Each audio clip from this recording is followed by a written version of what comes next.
Bienvenue dans cette nouvelle interview du Média en 442. Aujourd'hui, mon invité est Claude Janvier, écrivain, essayiste.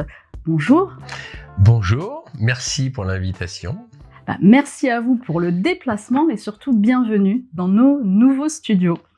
Alors, on vous reçoit aujourd'hui pour la sortie de votre dernier livre, Les Démasqués qui dirigent réellement le monde, publié chez K Éditions. Un titre on ne peut plus clair, avec une affirmation, une interrogation. Alors, qu'est-ce que cela signifie? Que vous savez exactement qui dirige le monde? Disons que oui, on a quand même une bonne idée de qui dirige le monde, quoi. Bon, je le mets un peu en lumière donc, dans mon livre, puisque c'est traité sous le chapitre Vanguard, puisque c'est la finance internationale. Donc, je détaille BlackRock, le géant, mais ça, on y reviendra peut-être après. Et donc, après, je parle de Vanguard, qui effectivement ne fait beaucoup moins de bruit que BlackRock, mais qui néanmoins est composé par-dessous, parce ils apparaissent pas donc dans le conseil d'administration, mais par-dessous, ce sont les capitaux des 13 grandes familles les plus fortunées du monde, qui ne font d'ailleurs jamais parler d'elles. Et alors, ce qui est intéressant avec Vanguard, c'est que Vanguard, même si on est riche à milliards, on ne rentre pas dans Vanguard, sauf si on est coopté par ces 13 familles. Et en plus, Vanguard n'est pas coté en bourse. Ça, c'est très intéressant. En revanche, Vanguard est actionnaire de BlackRock. Vanguard, est-ce que ce serait un peu le côté obscur de la force? Ce serait un peu ça. D'ailleurs, ça c'est marrant, Vanguard, en français, ça signifie l'avant-garde. Alors, l'avant-garde de quoi? De qui? Ça, c'est la bonne question, justement. Voilà. Mais en fait, ils sont omniprésents sur tous les marchés, puisqu'ils sont actionnaires, en plus de BlackRock, le géant financier, qui, normalement, d'après les calculs, pas que de moi, en 2028, posséderont à peu près, peu ou prou, la quasi-totalité des entreprises mondiales. Alors, comment agit justement Vanguard? Ils prennent des parts. Donc, en tant qu'en fait actionnaire de BlackRock, ils ont accès donc à toutes les entreprises du monde entier. Et via BlackRock, ils dictent leurs lois, puisque en réalité, quand BlackRock achète des actions d'une entreprise, même s'il est en minorité, il n'y a pas besoin avec la loi américaine que d'être majoritaire dans un conseil d'administration, surtout quand ce sont des méga entreprises, pas besoin d'être majoritaire pour dicter sa loi. Ce qu'il faut comprendre, c'est que même si BlackRock détient par exemple 10% ou 10 à 15% d'actions, ça suffit pour dicter sa loi dans une entreprise, puisque, admettons, le cas de figure, un beau jour, il y a une réunion du conseil d'administration de l'entreprise X, grosse entreprise, on parle d'ici de méga entreprises, et que le PDG de cette entreprise déclare au cours de cette réunion de conseil, bon, nous, le but et objectif, ce serait cela. Si l'émissaire de BlackRock présent dans cette entreprise dit le contraire, dis-moi, oui, non, nous on veut pas suivre effectivement les buts et objectifs que vous préconisez. En revanche, nous serions plus enclins à suivre telle direction. À ce moment-là, le PDG de l'entreprise en question a deux choix. Soit il obéit, tout va bien, soit il désobéit, il ne veut pas. Auquel cas, BlackRock prononce la formule magique. Nous, on se retire, si vous n'êtes pas d'accord. En se retirant, ils retirent leurs capitaux. Mais 10% de millions de dollars, c'est une belle somme. Donc, les entreprises peuvent vaciller. À partir de ce moment-là, BlackRock a le contrôle. C'est très intéressant, il faut juste décortiquer un peu le point de vue économique de la chose. Voilà, parce qu'on n'est pas trop habitué en France avec ce système, et c'est un système anglo-saxon, beaucoup plus en évidence dans les pays anglo-saxons. Voilà un peu comment ça fonctionne. Alors ça, c'était le côté économique. Oui. Ceci dit, dans votre livre, vous vous attachez à faire un récapitulatif historique et vous démontrez, notamment par des exemples concrets, comment cette mainmise est orchestrée et comment nous sommes testés à notre insu. Alors, je ne vais pas revenir sur la période du Covid dont vous parlez longuement dans le livre, mais deux événements ont retenu mon attention. L'affaire du pain maudit, qui a eu lieu en août 1951, et les charniers de Timisoara, qui ont eu lieu en décembre 89. Vous nous en parlez? Absolument. Bah oui, 1951, c'était très intéressant parce que j'avais étudié cette affaire. C'est Pont-Saint-Esprit, hein, c'est le fameux petit village de Pont-Saint-Esprit, parce qu'un jour, quelques années de cela, mon épouse et moi, nous y sommes passés, on était dans le coin, et puis on s'est même attardé, on avait passé une nuit là, tranquille. Et puis, je sais plus comment ça s'est fait, j'ai entendu parler de cette histoire dans le village même, je sais plus qui m'en a parlé, mais peu importe. Et je m'étais dit, ah oui, il s'est passé quelque chose là, j'en avais vaguement. Alors j'ai commencé à fouiller, à refouiller et à farfouiller, comme on dit. Et je suis tombé effectivement sur des rapports déclassifiés. Parce qu'au début, impossible d'avoir la vérité sur cette affaire. Et en fait, j'ai fini par tomber en tant qu'enquêteur, quand même, je fouine pas mal, sur les rapports déclassifiés concernant ce problème-là de la CIA. Et en réalité, 1951, ils ont donc mis donc du LSD dans le circuit d'eau de Pont-Saint-Esprit, ce qui a contaminé tout le village. Alors, au début, les médias faisaient passer ça à l'époque pour de l'ergot de seigle, parce qu'en fait, l'ergot de seigle est une maladie que le seigle peut avoir, et qui en fait a les mêmes vertus, entre guillemets vertus, on est bien d'accord, que le LSD. Alors, on peut effectivement tout d'un coup avoir un petit problème hallucinogène en mangeant du pain de seigle ou qui serait atteint de la maladie de l'ergot de seigle, mais ce qui est quand même relativement assez rare. Et là, en fait, effectivement, preuve à l'appui, puisque les rapports déclassifiés, après on a pu les consulter, ils ont sciemment contaminé l'eau pour voir un peu ce que ça allait donner. Ah bah les résultats ont été parfaits, il y a eu je sais pas combien de morts. Il y a eu la folie collective s'est emparée du village pendant au moins 2-3 jours, parce que le LSD, le problème, c'est que ça peut durer 24 heures d'affilée.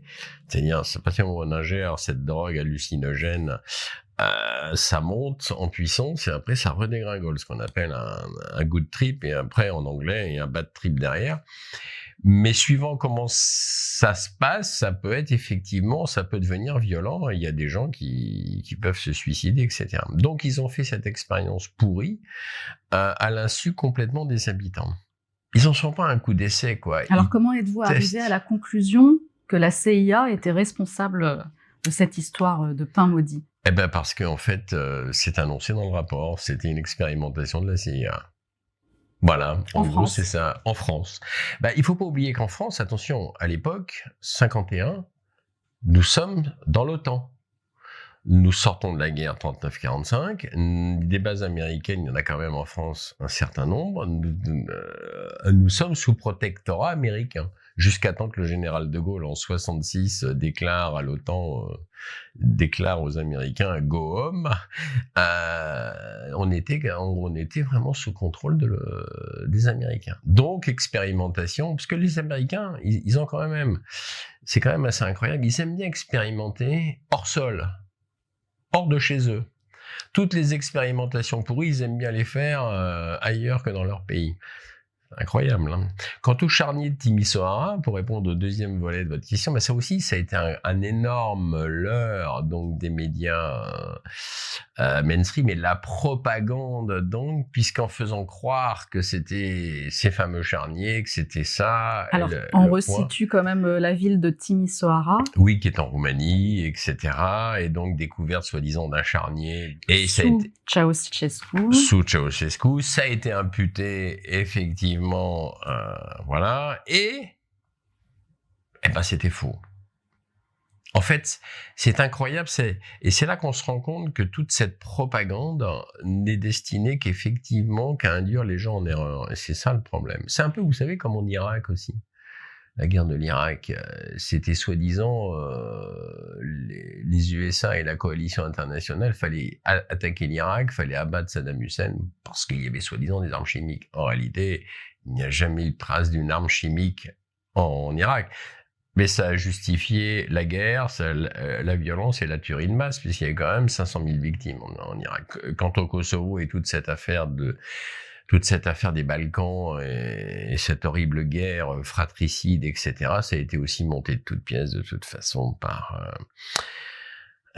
les Américains, et c'est toujours les Anglo-Saxons, vous savez. Voilà. Alors je veux pas dire pour autant que je n'aime pas le peuple, hein. De toute façon, qu'on soit bien d'accord avec mes propos, mais j'ai tout contre justement les politiciens et financiers qui détiennent les pays, l'Angleterre et les Américains et les USA. Alors, on va parler de l'origine du mot complotiste. Ça vous dit quelque chose? Sans doute. Mais ça a été inventé par la CIA. En 1963, vous dites. C'est exactement ça. C'est incroyable, hein? Oui, oui. Et c'est eux qui ont inventé le terme. Mais ils sont doués, vous savez, pour tout ce qui est marketing, entre guillemets, hein. Ils sont doués pour trouver les belles formules et tout. Et il faut reconnaître une chose, c'est très étudié. C'est très étudié parce que depuis 63, ça couvre, ça distille, et puis tout d'un coup aujourd'hui, c'est une tare, entre guillemets, on se fait traiter de complotiste. Oui, c'est une vraie tare, mais enfin, selon eux. Parce que nous, évidemment, nous le cernons tout à fait autrement. Ouais, absolument. Et c'était quoi alors à l'époque, cette manière d'inventer un mot pour en faire quoi? Quelle stratégie il y avait derrière? La stratégie, c'était de pouvoir jeter le discrédit sur toute personne qui allait oser se mettre contre la doxa ou les doxas gouvernementales. C'est vraiment une stratégie étudiée pour jeter l'opprobre sur les lanceurs d'alerte en fait, hein, faire passer les lanceurs d'alerte pour des guignols, hein, si on peut. Voilà, c'est ça. C'est vraiment c'est que de la stratégie. Mais c'est fou, hein, quand même. Mais vous savez, je repense ici aux acronymes, quand je refais une petite aparté très vite sur BlackRock. BlackRock, avec ses 5000 ordinateurs branchés en réseau, gérés par 2000 personnes, qui écrèment les bourses, hein, du monde entier, ça je l'explique dans mon livre, ils ont choisi aussi un acronyme intéressant. L'acronyme, c'est Aladdin. Aladdin en anglais. Alors, quand on prononce le mot Aladdin, on se dit, ah bah oui, le mot Aladdin, c'est le fils du tailleur Mustapha qui frotte sa lampe à huile et qui en fait jaillir un génie et qui dit, ah bah oui, ça, il va exaucer tous mes vœux. C'est intéressant, alors qu'Aladdin, c'est un acronyme, hein, ça signifie Asset Liability, enfin, je me rappelle plus le reste. Il y est dans votre c'est dans le livre, mais c'est intéressant parce que ça aussi, c'est pas choisi au hasard. La comparaison avec le fils du tailleur, Mustapha, c'est pas choisi au hasard. Ils se sont quand même creusé les méninges ils se creusent vraiment les méninges pour arriver à faire des formules comme ça ou des mots qui vont frapper l'imagination des gens, quoi. Ça là-dessus, ils travaillent. On peut dire qu'ils bossent, quoi. Voilà. Rien n'est fait au hasard. Rien n'est fait au hasard. Alors, vous abordez également le profil psychologique idéal voulu par les dirigeants mondiaux, une population complètement soumise, dépendante d'une consommation de médicaments et notamment d'antidépresseurs. Alors, quelques chiffres. Dans un rapport remis par le Haut Conseil à la famille en mars dernier, en mars 2023, la consommation d'antidépresseurs a augmenté de 62% entre 2014 et 2021 chez les jeunes, c'est-à-dire les enfants et les adolescents. Et selon des données disponibles, en 2022, plus de 16 millions de Français ont consommé des antidépresseurs. Qu'est-ce que cela en dit sur notre société et sur notre santé mentale, en tout cas? C'est pas bon. C'est pas bon parce qu'on a de plus en plus une population droguée. Alors, droguée par les drogues illégales, hein, on est bien d'accord, hein, que ce soit de la marijuana jusqu'aux drogues encore plus dures comme le crack et autres produits chimiques, voilà. Mais en plus, on a les drogues légales, dites légales, c'est-à-dire les antidépresseurs, les anxiolytiques et même les somnifères, parce que prendre un somnifère une fois de temps en temps dans sa vie, moi je suis pas adepte, mais bon, une personne, si elle vraiment de temps en temps, elle en prend un truc pour dormir, parce qu'elle arrive vraiment pas à dormir, pourquoi pas, à condition que ça ne devienne pas journalier, enfin quotidien, sinon après c'est vraiment une drogue. Mais quand on passe dans les antidépresseurs et les anxiolytiques, donc toute la famille des psychotropes, là, ça devient, là, c'est vraiment une drogue. Parce que, par exemple, si je prends le Prozac, dans mon livre, je parle pas mal du Prozac, puisque j'ai bien étudié la molécule magique.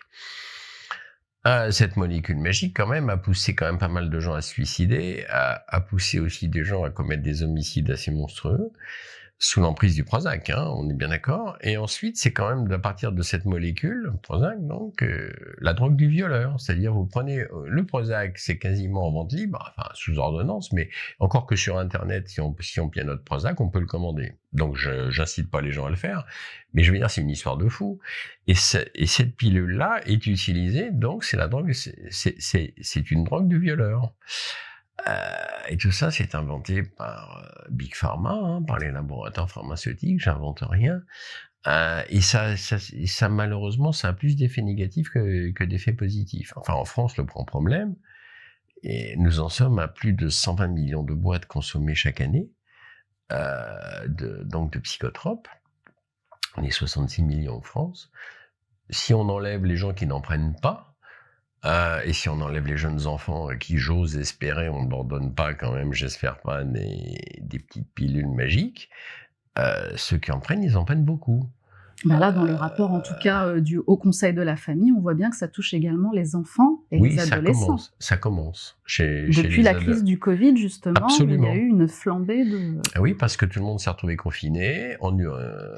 Les gens se sont trouvés... Alors, dans les grandes villes, c'était pire, parce qu'il y en a certains, beaucoup même se sont retrouvés emmurés dans des studios, quelquefois de 30 mètres carrés, avec peut-être un enfant au milieu, le spleen, la dépression, et donc on oublie le tout et on prend une pilule magique.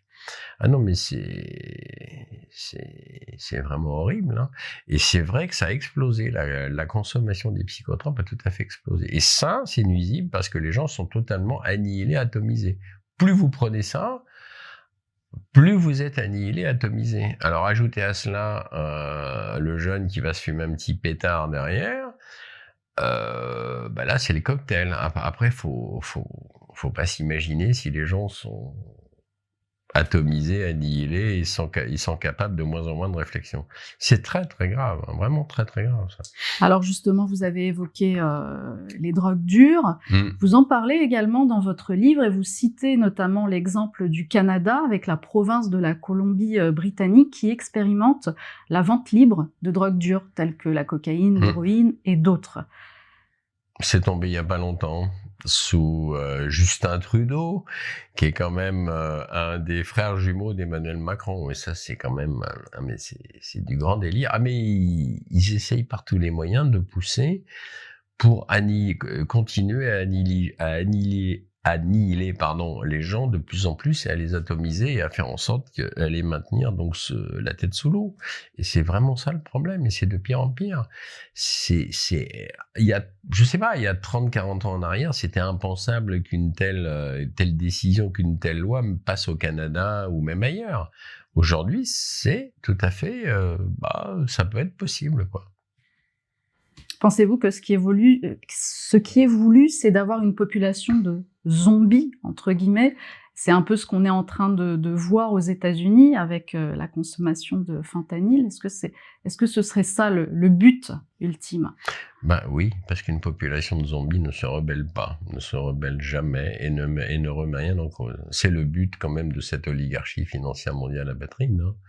Le but, c'est de maintenir la majorité des gens en esclavage, hein. C'est un peu ce que disait d'ailleurs Jacques Attali, au cours de ses différentes vidéos interviews.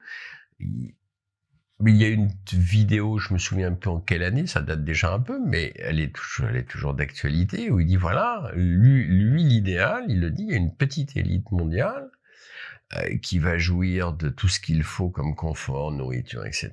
En dessous, il y a une caste à peu près qui vit bien, mais qui ne fera jamais partie de cette élite, mais qui vivra à peu près bien. Et ensuite, il y aura une majorité de gens qui, eux, passeront leur vie à chercher à manger et à travailler comme esclaves. Voilà, c'est pas de moi, hein, c'est Jacques Attali. Il y a peut-être une vingtaine d'années, il a fait une vidéo dans un campus. Intéressant quand même. Enfin, quand je dis il a fait une vidéo, c'est une conférence enregistrée en vidéo. Donc c'est vraiment pas du fantasme, hein, tout cela, hein. C'est vraiment une réalité. Mais c'est encore pareil. Il y a des preuves. il fallait les assembler. C'était pas si évident que ça, hein. C'est pour ça que j'ai travaillé quand même, ça faisait 1 an et demi quand même que je travaillais sur ce livre. À un moment donné, j'ai dit: «Bon, faut que je m'en sorte», mais ça a été un énorme travail de recherche de documents et cetera, pour arriver justement à assembler toutes ces preuves et à dire aux gens: voilà les preuves. Maintenant, vous pouvez ne pas y croire, mais les preuves sont là. Avec des renvois, bien sûr, sur les articles, les rapports, etc., les sources, voilà.